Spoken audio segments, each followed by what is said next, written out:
Welcome back to again job सट्टा YouTube channel. आज की इस वीडियो में हम लोग जेटेट 2025 जो पेपर 2 है अर्थात 6 to 8 कक्षा के लिए और जेटेट का एग्ज़ाम डेट संभवित सितंबर माह में होने को जा रही है। दोस्तों, आज का ये वीडियो कंप्लीट सिलेबस डिस्कशन रहेगा जिसमें हम लोग 6 to 11 क्लास के कंप्लीट सिलेबस को डिस्कस करेंगे। यदि आप जेटेट का कंप्लीट नोट्स लेना चाहते हैं मुझसे हिंदी एंड मध्यम में, तो आप इस वीडियो में जेटेट नोट्स लेना है करके कमेंट कीजिए, आपको नोट्स प्रोवाइड किया जाएगा। चलिए दोस्तों, अगर यूट्यूब चैनल में नए आए हैं तो ज़रूर से ज़रूर वीडियो को लाइक कीजिए और सब्सक्राइब कीजिए। मैं आपके लिए इतना मेहनत करता हूँ और हम लोग सिलेबस को देखेंगे, सिलेबस को जानेंगे, समझेंगे और सिलेबस ही जानना एग्ज़ाम को निकालने का पहला मूल मंत्र है। आप सबको मन लगा के पढ़ना होगा, चीज़ों को समझना होगा, हर प्रश्न को अच्छे से पढ़ना होगा, बारीकी से समझना होगा और उसका उत्तर देना होगा। यही है एग्ज़ाम निकालने का मूल मंत्र। चलिए दोस्तों, मैंने जितना भी आपको बताया ये सभी मेरा अनुभव है, क्योंकि आपको पता है कि अनुभव किसी भी फील्ड में बहुत बड़ा मायने रखता है। अगर आप किसी भी काम को पहले करने जाएंगे तो आपको उसमें प्रॉब्लम होगी। अगर वो काम कोई पहले कर चुका है और वो काम वो करने जाएगा तो उसको प्रॉब्लम नहीं होगा।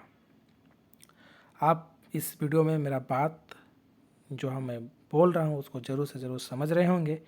तो इसीलिए यदि आप मुझसे जुड़ना चाहते हैं तो ज़रूर से ज़रूर चैनल को सब्सक्राइब कीजिए और चीज़ों को समझने की कोशिश कीजिए। चलिए, बिना मतलब का बकने से अच्छा है सिलेबस को देखेंगे। चलिए दोस्तों, वीडियो सिलेबस में आप देख सकते हैं, मैंने ओपन किया है। यह है कक्षा 6 से 8 तक की अर्हता जांच परीक्षा के लिए पाठ्यचर्या, जिसे हम लोग सिलेबस कहते हैं। इसमें कॉमन, दोनों में कॉमन है सीडीपी। सीडीपी का फुल फॉर्म है चाइल्ड डेवलपमेंट पेडागोगी, जिसे बाल विकास एवं शिक्षा शास्त्र कहा जाता है। इसका जो मैं सिलेबस आपको बताया था ये दोनों में सेम रहेंगे दोस्तों, इसको मैं डिस्कस नहीं करूँगा। भाषा, जो भाषाई समझ एवं निष्कर्ष है अपठित उद्धरण मुहावरे व्याकरण लोकोक्ति संधि समास।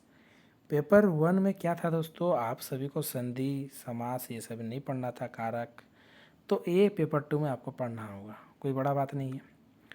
चीज़ों को आप थोड़ा अच्छे से पढ़ेंगे पेपर 2 में, तब जाके सीडीपी आपका अच्छा होगा।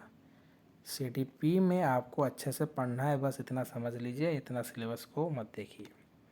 गणित और विज्ञान वाले के लिए क्या सिलेबस दिया गया है, कोई बड़ा नहीं है। आपको नंबर सिस्टम पढ़ना है, कॉन्सेप्ट ऑफ नंबर पढ़ना है, होल नंबर, रेशनल नंबर, ये सभी जो मतलब क्या बोलते हैं, जो एनसीईआरटी का जो चैप्टर है जो कक्षा 4-5 में रहती है, वो ये सभी चीज़ों को आप देखें, स्क्वायर रूट, इससे आपका हो जाएगा। बीजगणित पढ़िए जिसमें आपको एलजेब्रा है कहा जाता है। अंकगणित में आपको क्या पढ़ना है देखिए, लाभ हानि अनुपात समानुपात, साधारण ब्याज, चक्रवृद्धि ब्याज, समय दूरी, काम टाइम, सभी तो आपको विभिन्न कंपटीशन एग्जाम की तैयारी करते हैं तो ज़रूर से ज़रूर पढ़ते हैं, तो कोई बड़ा बात नहीं है। उसके बाद आपको ज्यामिति पढ़ना है, द्विविमीय मतलब 2D 3D, ये सभी मेंसुरेशन, ये सभी चीज़ें आपको पढ़ना होगा। और क्षेत्रमिति में परिमिति, क्षेत्रफल, आयतन, जिसे हम लोग ज्योमेट्री में आपको आप सर्कल के बारे में अच्छे से पढ़ेंगे क्योंकि इससे ज़्यादा क्वेश्चन पूछता है कोई भी एग्ज़ाम में। और क्षेत्रमिति में आप मेंसुरेशन 3D को अच्छा से करेंगे, आयतन वाला, जिसमें आपको अच्छा ज़्यादा क्वेश्चन पूछा जाता है। उसके बाद हम लोग क्या करेंगे, आंकड़ों का प्रयोग, आप देख सकते हैं आंकड़ों का संग्रह एवं व्यवस्थित करना। और इसका जो सीडीपी रहेगा वो क्या है, गणित की प्रकृति एवं स्वरूप, गणित शिक्षण की विधियाँ, गणित शिक्षण की समस्याएं, निदानात्मक एवं उपचारात्मक शिक्षण तथा मूल्यांकन, ये इंपॉर्टेंट है। विज्ञान में आपको क्या पढ़ना है, जो कि एनसीईआरटी का जो चैप्टर है, जो मैं कंप्लीट नोट्स बनाया हूँ, वो उसी से आपका सब कुछ लड़ जाएगा। भोजन के स्रोत, भोजन के अवयव, स्वस्थ और स्वस्थता, फसलों से अन्न की प्राप्ति, पौधों में पोषण, भोजन का उपयोग, ये सभी चीज़ें, बल, घर्षण, चुंबक, विद्युत उपकरण, जो जो आपने 9, 10, 8 में पढ़े थे, वो ये सभी चीज़ें ही आपको पढ़ना है, एनसीईआरटी का पूरा निचोड़ है। उसके बाद आप देखिए शिक्षण में क्या पढ़ना है, जो आपका पेडागोजी है, उसमें पढ़ना है विज्ञान की प्रकृति और संरचना, विज्ञान शिक्षण के उद्देश्य, विज्ञान की समझ, विज्ञान शिक्षण की विधियाँ। उसके बाद सामाजिक विज्ञान वालों के लिए क्या है, इसके आपको 3 खंडों में बांटा गया। इतिहास, इतिहास में आपको सेम एनसीईआरटी चैप्टर को पढ़ना है। इतिहास लिखने के स्रोत, प्रारंभिक समाज जो कृषि, पशुपालन, नगरीकरण, जीवन के आयाम, प्रारंभिक राज्य, प्रथम साम्राज्य, सम्राट अशोक और मौर्य प्रशासन, चंद्रगुप्त मौर्य के शासनकाल, तुर्क अफ़गान शासक, मुग़ल साम्राज्य एवं अफ़गान शहर, व्यापार और कारीगर, सामाजिक संस्कृति का विकास, 18वीं शताब्दी में नई राजनीतिक संरचनाएँ, भारत में कंपनी शासन की स्थापना है, उपनिवेशवाद, जनजातीय समाज, 1857 का विद्रोह जो कि 1857 का क्रांति, ब्रिटिश शासन एवं शिक्षा, महिलाओं की स्थिति एवं सुधार, राष्ट्रीय आंदोलन 1885 से 1947 तक। ये नेशनल मूवमेंट बहुत ही इम्पोर्टेंट है स्वतंत्रता प्राप्ति के बाद भारत का। इसके बाद आपको भूगोल में सेम एनसीईआरटी कक्षा 6 से लेकर 10 तक पढ़ना है, जिसमें आपको सौरमंडल के बारे में जानना होगा, विभिन्न ग्रहों के बारे में जानना होगा, ग्रहों का क्या प्रॉपर्टीज़ है उसको जानना होगा, वायुमंडल के बारे में जानना होगा, वायुमंडल के सभी लेयरों के बारे में जानना होगा, वायुमंडल में क्या गैस है, वायुमंडल में क्या क्या प्रक्रियाएं होती है उसके बारे में जानना होगा। उसके बाद जलमंडल को जानना होगा, पृथ्वी और उसकी गतियों को जानना होगा, पृथ्वी की आंतरिक संरचना को जानना होगा, पर्यावरण, भौतिक पर्यावरण, मानव पर्यावरण अंतक्रिया को समझना होगा, प्राकृतिक संसाधन, ऋतुओं के बारे में जानना होगा, मौसम को समझना होगा। जो इम्पोर्टेंट बेसिक चीज़ है उसको सब आपको समझना होगा। विशेष रूप से झारखंड राज्य के बारे में भी जानना होगा दोस्तों आपको। सामाजिक एवं राजनीतिक जीवन में आप देखिए क्या है, इसमें आपको विविधता को समझना होगा, संविधान को समझना होगा, राज्य सरकार को समझना होगा, सरकार को समझना होगा, स्थानीय शासन, स्थानीय सरकार को समझना होगा, लोकतंत्र में समानता किस प्रकार से है, संसदीय कार्य, सरकार क्या है, मौलिक अधिकार एवं कर्तव्य, सब कुछ चीज़ों को आपको समझना होगा आपको। और अर्थशास्त्र, इकोनॉमिक्स भी पढ़ना होगा दोस्तों।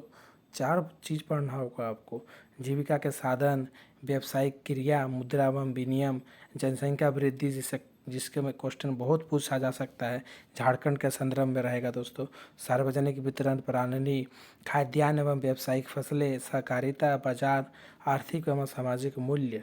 और इन सभी कंटेंट को पढ़ने के बाद आपको एसएसटी में आपको पेडागोगी भी पढ़ना होगा, जो कि है सामाजिक विज्ञान की प्रकृति और अवधारणा को समझना होगा, शिक्षण विधियों को समझना होगा, शिक्षण विधि में क्या होता है, इसमें भ्रमण विधि, ये सभी चीज़ों को समझना होगा, क्या क्या किन किन विधियों के द्वारा आप सामाजिक विज्ञान पढ़ा सकते हैं, भूगोल विषय को किस रूप से पढ़ा सकते हैं, इतिहास को किस रूप से पढ़ा सकते हैं, प्रोजेक्ट वर्क के द्वारा हम लोग पढ़ाते हैं, है ना। प्रोजेक्ट वर्क क्या होता है, प्रोजेक्ट वर्क ये पूछा जाता है क्वेश्चन, केवीएस के इंटरव्यू में वो पूछा गया था क्वेश्चन कि व्हाट इज़ प्रोजेक्ट वर्क। तो एक प्रकार का कोई भी प्रोजेक्ट दिया जाता है जिसमें बच्चों को एक्टिव किया जाता है, काम कराया जाता है, ताकि उसका बुद्धि का विकास हो, वो चीज़ों को जाने, समझ सके, वो लोग यूनिटी में काम कर सके। ये एक टीचर का कर्तव्य होता है दोस्तों। समाज विज्ञान शिक्षण की समस्याएं, मूल्यांकन करना बहुत ज़रूरी है, ताकि आपको पता चलेगा कि क्या बच्चा ने सीखा है, क्या नहीं सीखा है, बच्चे की स्थिति क्या है। दोस्तों एक शिक्षक बनना इतना आसान नहीं है। शिक्षक क्या करता है, शिक्षक बच्चे को आकार देता है।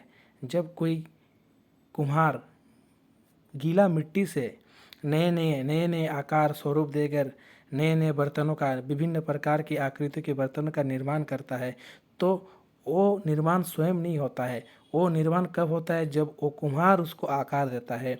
तो ठीक उसी प्रकार एक शिक्षक का कार्य होता है दोस्तों, कि वो उस बच्चे को, नादान बच्चे को, जो उस गीले माटी के स्वरूप हो, उसको आकार दे, ताकि वो आगे जाकर चीज़ों को समझे। तो वीडियो को लाइक कीजिए, शेयर कीजिए, सब्सक्राइब कीजिए।